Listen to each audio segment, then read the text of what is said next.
Policing is a wonderful, wonderful career and there's amazing people in it, but the culture has got to change. We've got to be willing to listen to what the challenges are and not see it as a negative, but see it as the best feedback you can ever have. You know, it's not about trying to create divide. It's not about trying to point fingers. It's about trying to do the right thing for policing in general. Look, I'll make no apologies for suggesting that police culture is really, really, really damaged at the minute. And there's a lot of leaders out there that are doing really, really good work and they're fantastic leaders and we should celebrate them.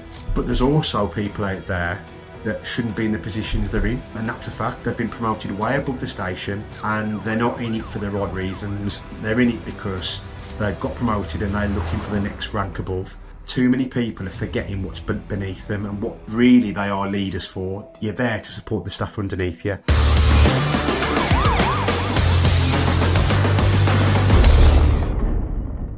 Welcome back to the Pocket Sergeant podcast. Today's episode tackles an important and frustrating story. I'm joined by Ian Cook from Blue Light Lifestyle, a voice of common sense and compassion when it comes to how we treat our cops. Recently, it's been reported North Yorkshire Police referred 9 officers to professional standards for minor dress code issues at their graduation. What should have been a proud day became overshadowed by a disproportionate response. Now, standards matter, but so does leadership. When I trained, you get words of advice for something like that, not a referral to PSD. And we can't ignore the wider context either. The well-documented link between misconduct investigations, mental health decline and police suicides. As Ian asked in his viral LinkedIn post, where are the standards of leadership? Today we'll dig into the incident, what it says about policing culture and what the alternative approach could have been. Ian, it's great to have you back on the podcast. What have you been up to since we were last chatting? It's been very busy, mate. Since we last chatted, I think me and Ben Pearson are in the process of attempting to try and get something sorted for an app called Code Zero for the mental health and wellbeing of officers. I think, as we know, what we're going to talk about very shortly, the mental health and wellbeing, is something that we need to focus on a little bit more in policing. So we're working on that. We continue to keep trying to build Blue Light Lifestyle, help with the health and wellbeing of officers and staff and other emergency services. I'm really enjoyed it, mate. Considering I've left, I feel more involved in policing than I ever have. And that's because you've got a voice? Yeah, you know what? I feel very privileged, genuinely, mate. I really do. We both know from being in the job that when you're in, you haven't got a voice. You become the problem if you speak out. And that is a huge problem in police culture. There's some wonderful people in policing, and that's right at the top, all the way to the bottom. But sadly, as PC sergeants, inspectors, and high up, people can't say what they really want to because there's a fear element. And if people like me and you can be that voice for that, then I think the officers on the ground and the staff on the ground may well appreciate it. Going back to the stuff that you're up to with Ben Pearson, are you allowed to tell us much about the Code Zero app? Yeah, so the idea behind it really is that, as we know, there's a bit of a stigma still inside policing and the emergency service world of, if you're struggling, can I really put my hand up? Can I really, go to the organisation and ask? And the one thing that we wanted to try and create was a safe space, somewhere that you can go to, get the answers that you are looking for, personal to you, get some real life understanding of what you need to do and how you need to do it. Build a little bit of a community, because we all know that sometimes policing and the emergency service world can be a little bit lonely. And the idea behind it is to bring people in, to feel safe, secure, to get the help they need, and not have the stigma of thinking, if I do speak up, am I going to be judged by the organisation? And I think that's something that's probably needed. I think some forces are doing a really good job of it and trying, but I've said several times, you can have the best wellbeing programme and welfare programme, but if people aren't trustworthy of it and it's not relatable, it's no good having it. And that's a real shame, because I think some forces are trying to do a good job of it. So hopefully this app can be that in-between of somewhere safe to go, where you're going to get some proper help and support and have a community of people there that supportive of your journey. It sounds good. I think one of the other things that you'd mentioned on the podcast when you were here last was, I think you were planning on going to the Police Superintendents Association conference. Yes.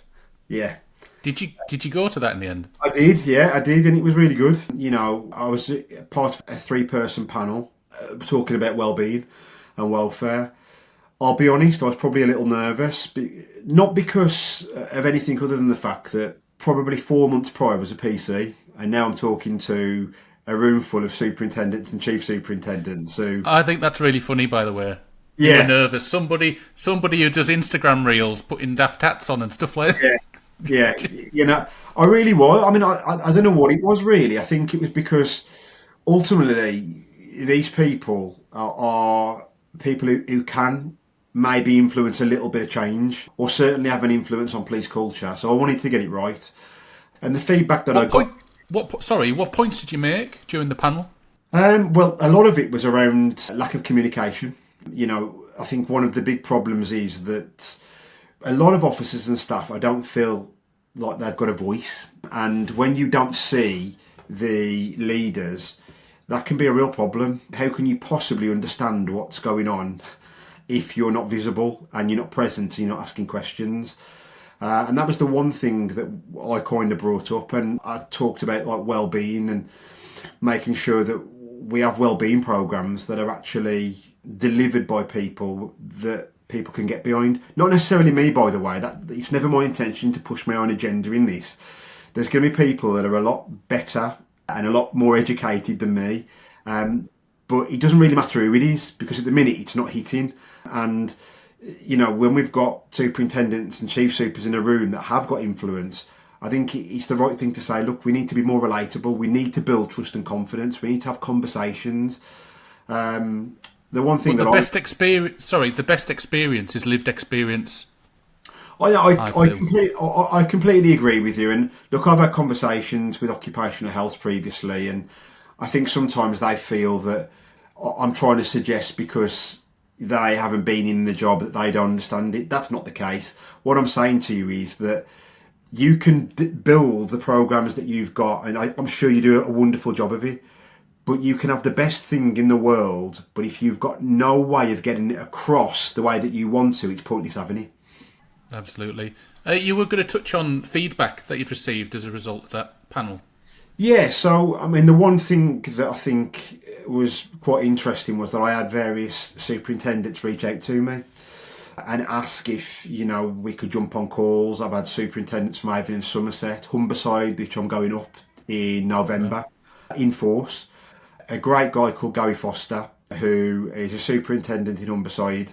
I think there's a lot of negativity around policing, and sometimes you've got to give a bit of kudos where it's, deserved. And he's a great guy, really, really keen to try and understand how they can make things better.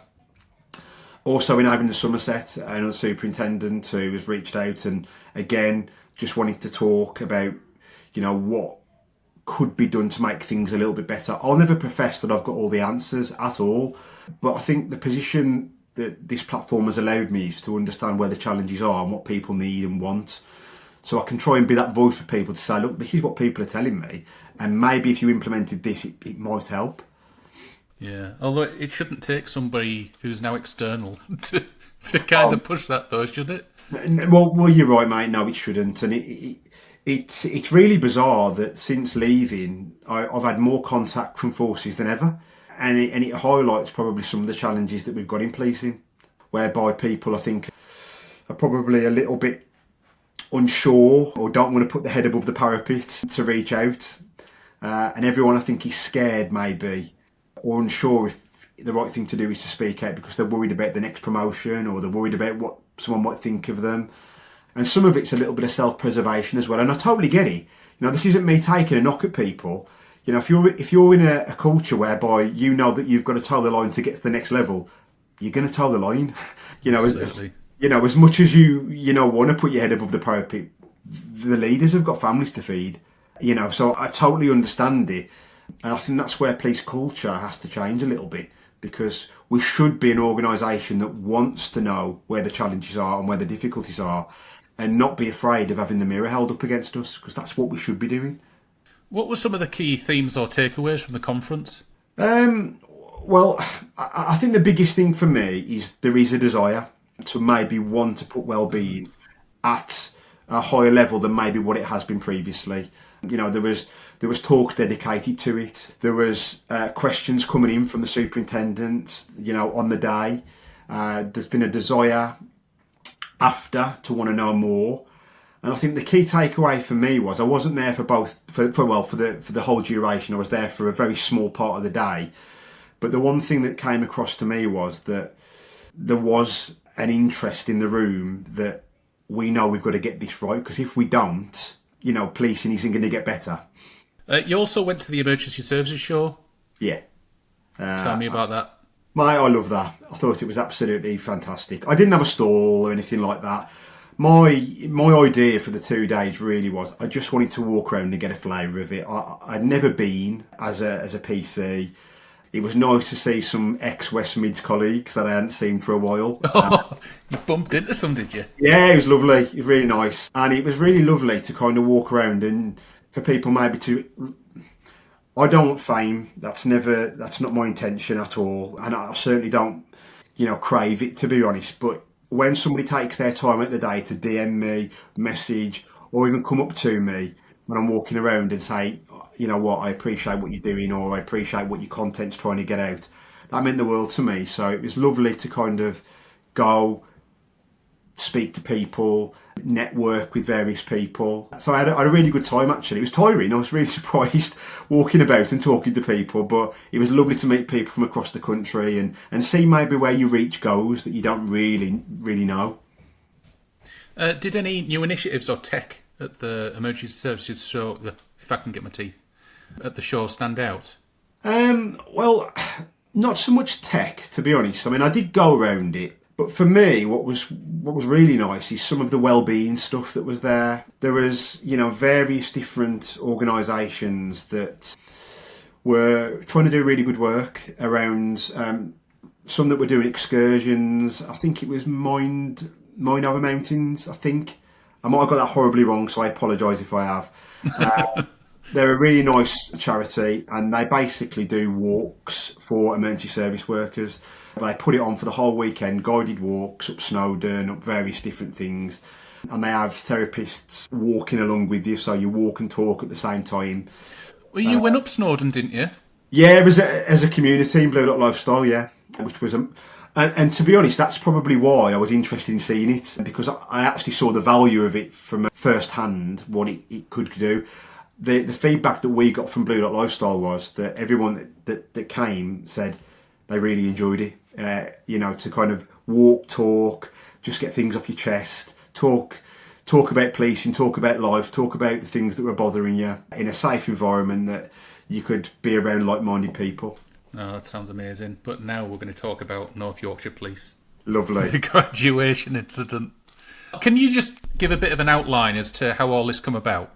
Yeah, so it's a couple of days ago now, probably Tuesday. I received just a couple of DMs in Instagram, anonymously, just saying, have you heard about what's going on in... They call it NYP, but North Yorkshire Police. I didn't really get it initially. I was thinking New York or something. But I was like, no, I don't. And as we kind of started to get more, I had about like 10, 15 DMs from different people. And when I kind of started to get the outline of what had kind of allegedly occurred, I was thinking, surely this can't... There's got to be more to it. I think as everybody... What were the allegations? So initially I was told that there was 16 officers that had been served papers by the Chief Constable of North Yorkshire for dress standards at their graduation. And what I was being told was that these were 3-year PCDA students that had done 3 years service with North Yorkshire Police, gone to the graduation ceremony, which was attended by the Chief Constable, had the graduation ceremony in front of the family, had photos, and then a few days later had misconduct papers. Not gross misconduct, just misconduct papers. When I say just, but just to kind of put it in perspective. misconduct papers by professional standards regarding things such as wearing nail varnish, wearing non-police issue trousers under the graduation gowns, and hair being down. And I think when you get one DM, maybe you can kind of go, yeah, okay, there's got to be more to this. But then I started to get more and more and more. I put a story out on it, and then all of a sudden I started to get a lot more. And then I had like probably 30, 40 plus DMs about it. And, you know, this was from, you know, officers that haven't got a voice. They have not got a voice. They can't speak out in force because, as we spoke about earlier, you talk, you become the problem. And then the problem that you were initially trying to raise is no longer the problem. And that's a problem with police culture. And, you know, there were some really horrible messages, really, where people were, they're 3 years into a job, and some of them, this was their first experience of being under investigation for what, let's be brutally honest, should never have ever been something you should be under investigation for. But the big thing for me was that these officers have given 3 years service to North Yorkshire and served the community. They've coped alongside policing, doing a degree, which I think is very, very challenging. I mean, I can't imagine me being able to do it. Some of them are parents, some of them have got other obligations. They've been juggling a lot. And they go celebrate the day with their families and their colleagues, and then they get this placed upon them, which will taint that memory for the rest of their careers. And in my opinion, it's completely out of order. This shouldn't be the way that we're treating, you know, officers. If there's a problem, in my opinion, it should be dealt with probably on the day, not retrospectively, as this appears to have been done. Do we know who this was instigated by? Yeah, it's the Chief Constable of North Yorkshire, which various DMs have said that this is where it's come from. So I think it's Simon Timber. Is it Tim Forber? Tim Forber, so yes, Tim Forber. So it's Tim Forber who's the Chief Constable. And yeah, several DMs suggesting that, you know, he was the person that has put the officers into professional standards, which again, I think makes it probably even worse, you know, when you've got the Chief Constable doing that. I don't know about you, but certainly when I did my passing out parade and you saw the Chief Constable, you wouldn't say anything to him because you'd be so scared. So I'm sure on the day, the Chief Constable having a chat with him would have been sufficient. Yeah, well, I mean, I know there's been a Police Oracle, like, kind of article that's come out that suggested that it's 9 officers and they were spoken to on the day. Well, if that's the case, then that poses another question. Well, why do we need to go to professional standards then if they were spoken to on the day? You know, it's kind of digging a hole, really. To me, if, you know, as a Chief Constable, you've got a problem or there's something, why on earth that couldn't have either been passed down to the trainers, you know, the sergeants, the inspectors on the day, to kind of say, look, these are the standards that I expect. I don't want to ruin the day. However, can we just make sure that for future graduations and maybe to pass on to the officers that these are the standards that I expect? To me, that would be more than sufficient, because what we've now done is we've created an environment whereby I know officers aren't going to their graduation in North Yorkshire. They're not going because they don't want to be a part. All right. Yeah, I've had DMs from people saying I'm not going. It's not mandatory then? Well, attend the graduation I'm ceremony? not sure, to be honest. I mean, I'm presuming that you can probably refuse it and then have your certificate sent through, which seems a real shame. You know, if you're in that position where you're feeling like that you don't want to go, but to have that experience tainted like that, in my opinion, doesn't appear to be the right action. And especially if, you know, and North Yorkshire's spokesperson has said this, you know, they were spoken to on the day. I would argue that I don't think there's any professional standards department in this country and any chief superintendent who's the appropriate authority that would look at it and go, that's a proper good use of our time, that is. You know, I can't see it. You know, for me, this is This is a discussion. This is an email. It could have gone out after and said, look, I hope you had a wonderful day. Thank you for representing North Yorkshire Police in the way that you have. I hope you and your families had a wonderful day. We're very proud to have you a part of the organisation. However, can I just point out that these are the uniform standards that we would expect on the day. Yeah. I don't want it to take away from your day at all, but this is just something to take forward. I think anybody of any sort of standing might turn around and go, you know what, yeah, he's the Chief Constable, it's his force, and you know, there may well be standards that he wishes to have on that day.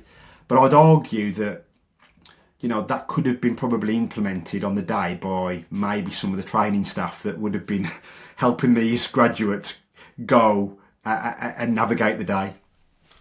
Yeah, I mean, I was thinking of other things that could have been done. So some of the things I thought about was Chief Constable could have had a word on the day.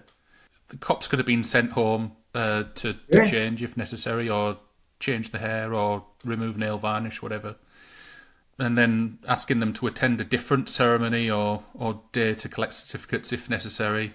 And then another thing I'd thought about was just letting line managers know at their station so they could carry out future checks on uniform. Yeah. Mate, I mean, the thing is, this is what's really concerning for me, because, I mean, as far as I'm aware, you never reached the Chief Constable level, and I certainly didn't. But we've just come up with 4 or 5 different things that could have been done differently, and this is where, you know, that disconnect between the front line and the leadership starts to really get further and further, because when you've got members of the public that are looking from the outside and going, well, surely this could have been dealt with differently. You've got police officers, police staff members, sergeants, inspectors, chief inspectors, superintendents, all probably sitting there thinking, we can deal with this probably differently. This isn't proportionate. I mean, if anyone can tell me that's proportionate to do that to those officers in the environment they were in the position they were in their careers. But you've got to remember as well, this is a pivotal point for their careers as well, because they've now got degrees that they can now walk away with and go into other areas of business and other sectors. Why on earth would you want to alienate these people? You know, and say to them, we don't value, you know, and that's ultimately what we're saying. We don't value you because we're going to put you into professional standards. And to me, it just doesn't seem right. We've talked about already the impact this is going to have on future cops at that force attending graduate ceremonies. What damage do you think this has done to trust between frontline cops at that force and senior leadership? Well, I would imagine. Look, I think the one thing that sometimes can happen is people can say, oh, well, you know what, there's a little bit of negativity around policing at times, and you can talk about things and people can go, oh, that's negative. Well, I mean, my argument to this is that, yes, it's a negative story, but there could be so many wonderful positives that come from it. And sometimes you've got to have a negative to understand what the challenges are for things to become a positive. So at the minute, I would probably say that there's a massive disconnect. And I know from having messages that officers have left that force already because of the culture that's within it. I know that because I've had the DMs from people telling me that. But that doesn't mean that it can't be repaired. You know, this is again down to simple communication. You know, in my opinion, if you've made an error as a PC or a sergeant, we're always encouraged to reflect. You know, reflective practice. Well, why can't the Chief Constable and the Professional Standards Department of North Yorkshire give themselves a reflective practice? You know, hold yourself the same account that you hold your officers to. And that, to me, is you going, you know what, we got this a little bit wrong. We apologise and we're going to make this better. And we're going to ask you what we need to do to create a bit more trust and confidence between us and yourselves. But at the minute, I would suggest that there's a lot of officers that are probably rather fearful of speaking out. There is probably going to be a lot of people questioning whether it's the right force for them.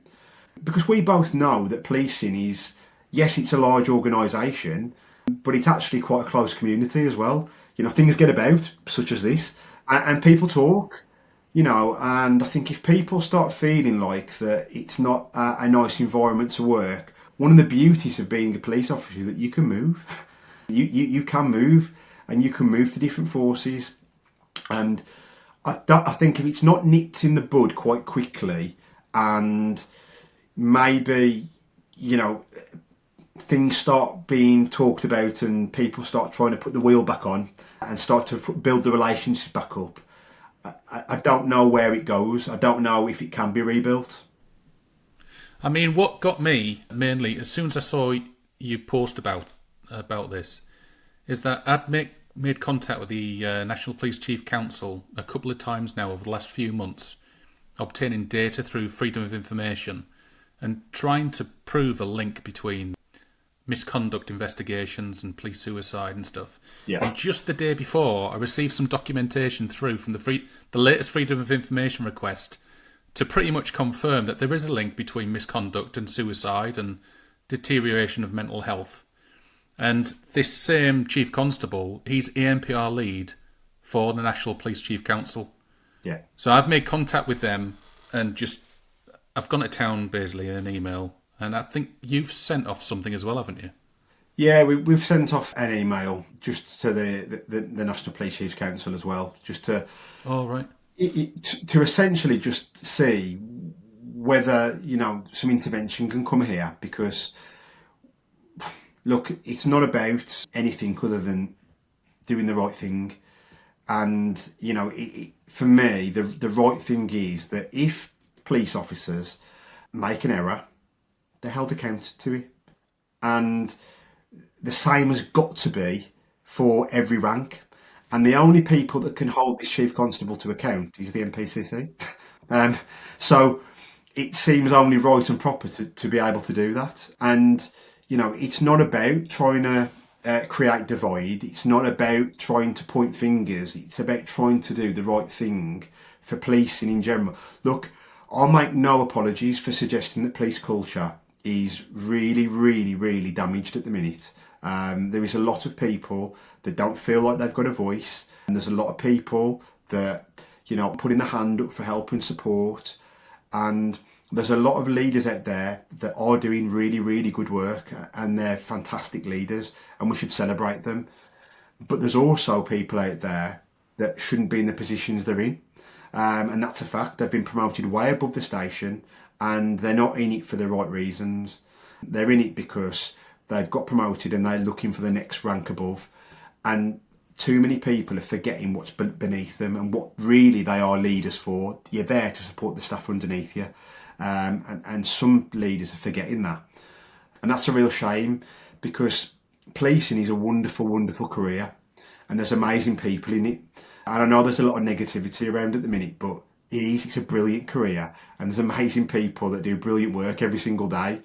But the culture has got to change. We've got to be willing to listen to what the challenges are and not see it as a negative, but see it as the best feedback you can ever have. I said earlier, don't look at it as being negative. I have it sometimes on LinkedIn. People will say, it's negative. And I'm like, well, okay, do you want me to just keep telling you what you want to hear? Because I think there's a difference between negativity and suggesting ways to improve. Yeah. And what you do, for me, what you highlight isn't negative. It's highlighting the things that aren't being done correctly, but also highlighting what can be done to change. Yeah. And if we don't have those conversations, things are never going to improve.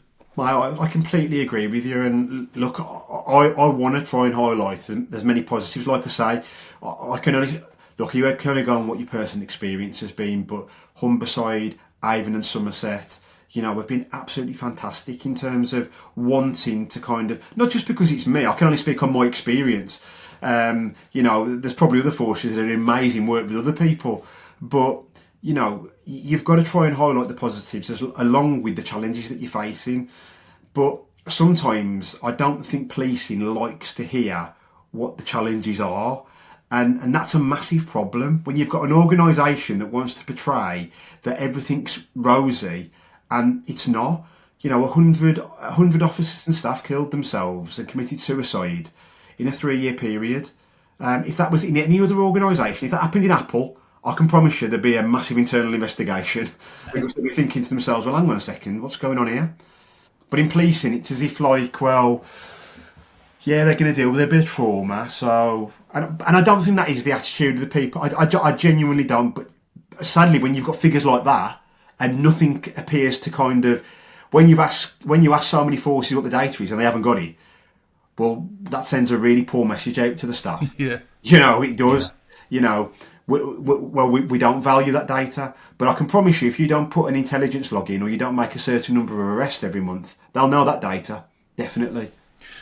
I know we've talked about North Yorkshire Police's press release to Police Oracle. I've got it here in front of me, so I'm just going to read it out for those that haven't seen it or heard of it. A spokesperson for North Yorkshire Police told Police Oracle that the force maintains a clear dress and appearance policy developed in consultation with the Police Federation, Unison and staff networks to uphold the high standards expected of all uniformed personnel. They noted that all officers attended whilst on duty and were instructed twice beforehand to wear uniform to the event. The spokesperson added, most complied, presenting a professional image of the force in line with public expectations and internal standards. However, 9 officers failed to follow the dress code, despite some also being challenged about their appearance on the day itself. These breaches have been addressed promptly and proportionately, not proportionately, by the Professional Standards Department. No officer is under investigation for gross misconduct. Claims about nail varnish and makeup are inaccurate. Completely So false. they're saying, I don't like the word inaccurate, because that can mean there could be a little bit of truth to that. Mate, but it's I not can fully promise you there is as well. I know there is. And this is where the problems lie, because that spokesperson, I think, has put them in a really awkward position, because ultimately what you're suggesting is that we've spoken to these people on the day. Okay, then, so why are we putting people into professional standards then? That's not proportionate. If you've addressed it, how can it be proportionate to then put them into professional standards? And then, as far as I'm aware, I wasn't there on the day and I can only go on what I've been told. People were in uniform. There was, I think, a person, as far as I'm aware, wasn't in police standard issue trousers under the graduation gown. Now, if we're suggesting that that is proportionate to go to professional standards for, I'll tell you, I promise you this is the truth. For 10 years, I didn't wear police issue trousers. For 10 years. And I was on public display every single shift. I didn't get put in. What was the reason for that? Were they just not comfortable? Yeah, they were terrible. Absolutely terrible. Used to itch me consistently. The sizing was terrible. So in the end, I just thought, I'll wear my own. And I never got I never got placed in front of professional standards for doing that. No one ever questioned it. But this person's gone to a graduation ceremony, probably one of the best days of their life, and we think that it's proportionate, apparently, according to the spokesperson, to do it. And the nail varnish is 100% correct. That has been. So again, we talk about code of ethics and honesty, integrity in policing. When your spokesperson isn't getting it right, there's a problem. Yeah, I've been approached by a North Yorkshire cop as well, saying that there was a minimum of 2 females who were told that they were getting investigated because their hair was down. Yeah. It's, for me, if that is, I mean, the other issue for me is, so are we suggesting that if a North Yorkshire male officer that's got long hair goes out on duty and doesn't have their hair up, they're going to automatically be put in professional standards?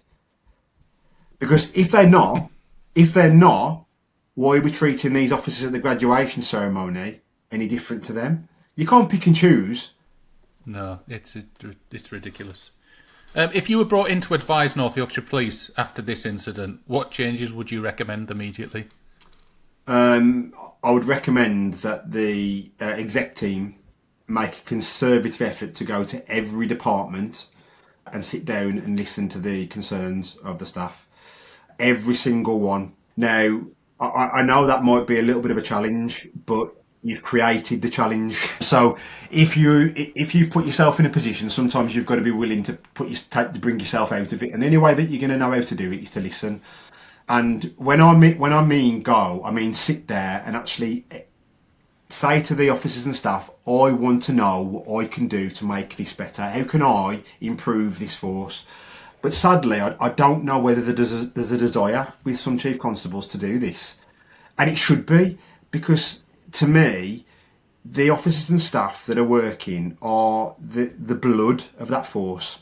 And if you don't look after them and you don't understand the challenges, and you've got a situation like this where trust and confidence, I can guarantee, is at an all-time low, and they don't see you, and you're not visible, and you're not listening to the challenges, then there's a problem. The issue will be, though, and I understand where the caveat to this is, that no one's going to want to say that the force is not doing well to the chief constable because of, you know, the fact that they don't feel they're going to be listened to, or they're going to become the problem.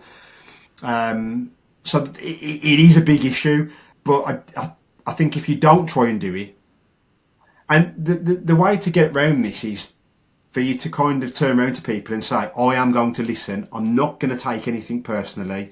If I've got it wrong, I'm going to put my hands up and I'm going to say I've got it wrong, because that's what we would expect you to do.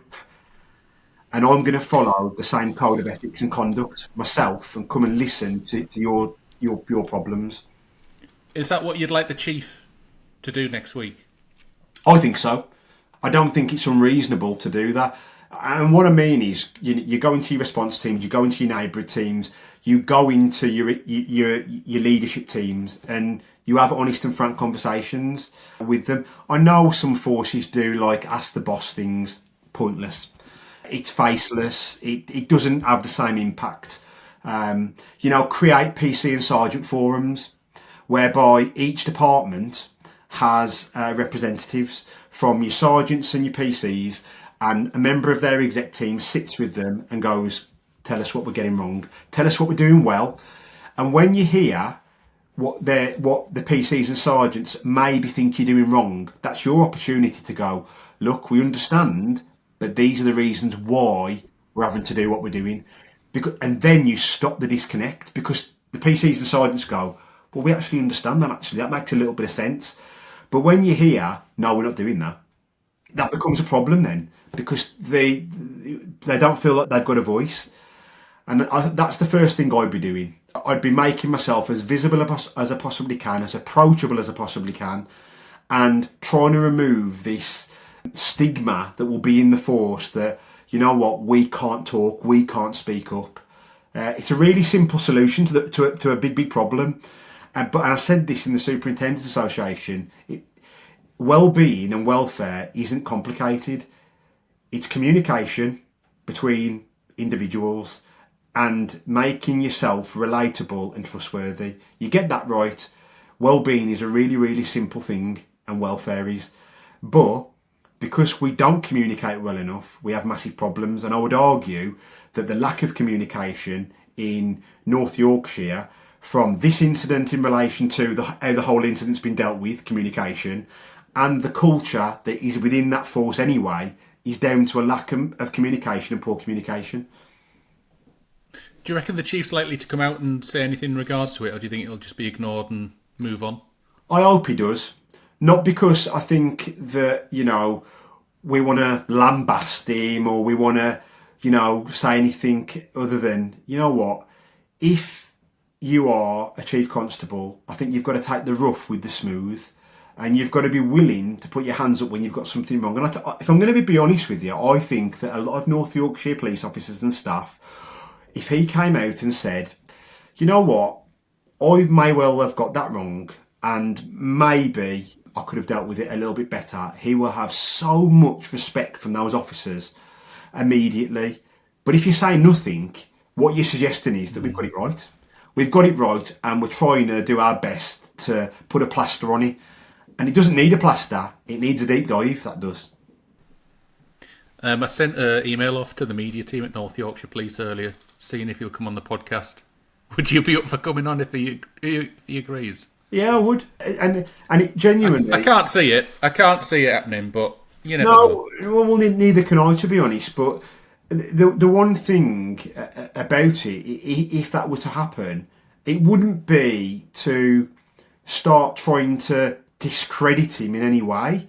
What it would be is to say, look, you know, is there anything that we can do to help and support you to rebuild the trust and confidence with your officers? You know, do you want to be able to do that? And look, I don't care who he is, what his past is, or whatever anyone thinks of him. He's a chief constable, so he's going to want to have a force that is functioning correctly. And at the minute, that force is not functioning correctly from a well-being and welfare standpoint because the officers and staff don't feel confident enough to speak up. And you can't have a force, I don't care whether it's the Met, whether it's North Yorkshire, whether it's Merseyside, they're all the same. You've got to have life and soul in your staff. And at the minute, that's been completely kicked out of them. What advice do you have for the 9 cops that are involved? Or it could even be more, couldn't it? We're not certain. I think my advice would be, please don't let this taint your thought process on the organisation, because I can guarantee that 99% of police officers and the staff out there and members of the public would think this is not proportionate. They are behind you. The police family are behind you. And the coverage that this, you know, is now getting will highlight that, you know, you aren't alone in this, and you've got the support of your colleagues, and you've got the support of people from the outside as well. At all, I don't think it's been handled very well at all. But please don't let that be an impact factor in whether you see policing as a career. It's a great career that can offer lots and lots of benefits and can give you experiences that no other career could ever give you.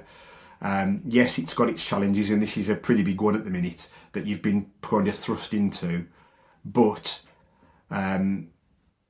you are capable of having great careers and there's people behind you. That's a great message.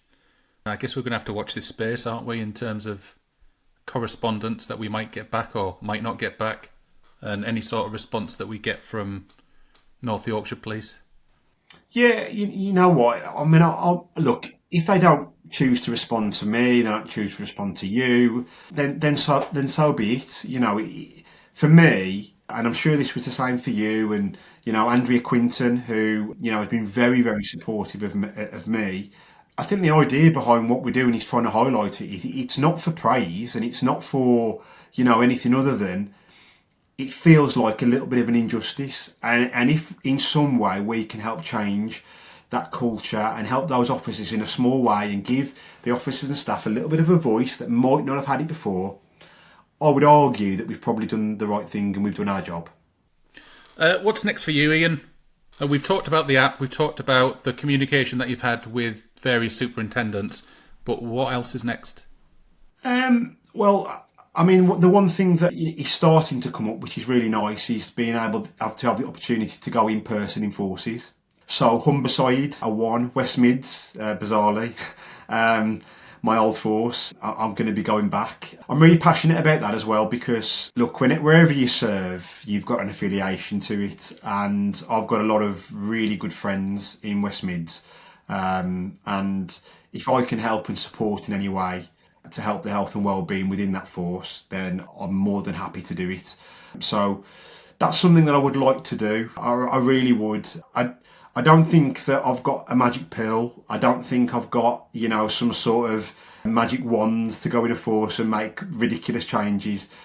But the one thing that I do feel that I'm able to give is the real thoughts of what's going on in the country. Because, well, you get it.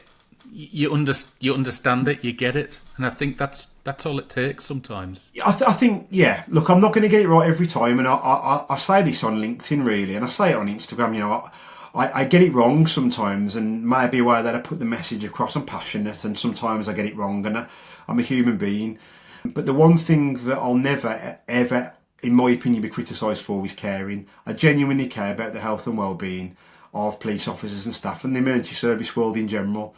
I think it's really important. It's a really tough role. No matter what you do, whether you're a firefighter, whether you're a paramedic, you know, whether you're a police officer, whether you're a staff member, you know, it's tough at all levels. And, you know, I'm in a privileged position whereby people talk to me and they'll tell me what the problems are. And they'll tell me what they feel their solutions would be as well. And that's a real, privileged position to be in, to be able to go to forces and say, look, your staff are telling me this, and this is what they would like you to implement. And hopefully I can articulate it well enough to get it across, and forces are willing to take it on board. That's the big thing. You want to have forces that don't just do it as a lip service. They don't just give it as a tick box exercise. And from the forces that I've spoken to so far, I don't think it is. I think there's a genuine desire to want to make it better. And that fills me with a little bit of confidence. There's a lot of talk around is policing broken. Aspects of it feel, but police are broken because of the wonderful police officers and staff that turn up every day. They're the people. And it's all still fixable. I think Yeah. Over the last few months, I've been wondering what the problem actually is within policing, whether it's coming from central government, whether it's to do with leadership. But I think the stuff that's happening over the last 3-4 weeks has confirmed to me it's leadership. Yeah. Or lack of. Yeah. So we get that right, and we get policing right. I think I get a lot on LinkedIn, really, where because I talk about leadership a lot. And I was never a leader, but I'm talking about leadership. And the reason why is because I had the privilege of working under some absolutely outstanding leaders. I'm going to name them, actually. One of them was called Tom Bowman in West Mid. Absolutely outstanding. Couldn't really speak any more highly of him. Some of my sergeants on traffic were absolutely outstanding. And some of the people that I worked under were amazing. And when you get it right, you'll walk through walls for them. I worked under a sergeant called Paul Turner. He's retired now. When I first started, and I'll tell you now, if he'd have told me to jump off a building, I'd have jumped off the building for him, because he was outstanding. Just absolutely fantastic guy who looked after you. He got the welfare and well-being right 15 years ago. Do you know what I mean? He got it. He knew if he looked after you, you'd look after him and you'd work. And for me, I only ever draw on those experiences, and then I look at what went wrong, and then I realise, well, okay, the common denominator is the people that I respected the most were the people that actually communicated and were willing to listen. They're the people that got it right. And the people that I didn't have the same respect for, despite the rank, were the people that couldn't communicate well. Where can people find you if they're not following you already? I'm on Instagram, Blue Dot Lifestyle. That is where you can mainly make contact with me. Via email, via DMs. I'll always try and get back to people. My only thing with Instagram is the fact that sometimes it goes in the request folder and I never see it, which is very, very frustrating. I'm also on LinkedIn, and the LinkedIn content, to be honest, is a little bit different in the fact that I'll talk about the challenges that policing is facing. It's a little bit of a different style, but I really enjoy both, and I massively appreciate anybody that reaches out on either of them, really. At Blue Dot Lifestyle is linked Instagram, and then Blue Dot Lifestyle Ian Cook is LinkedIn.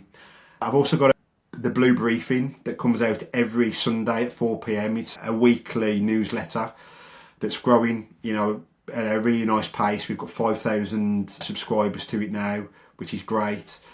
And I talk about various different things, really: health, well-being, leadership, challenges in policing, a little bit about myself, which is probably a bit boring, to be honest.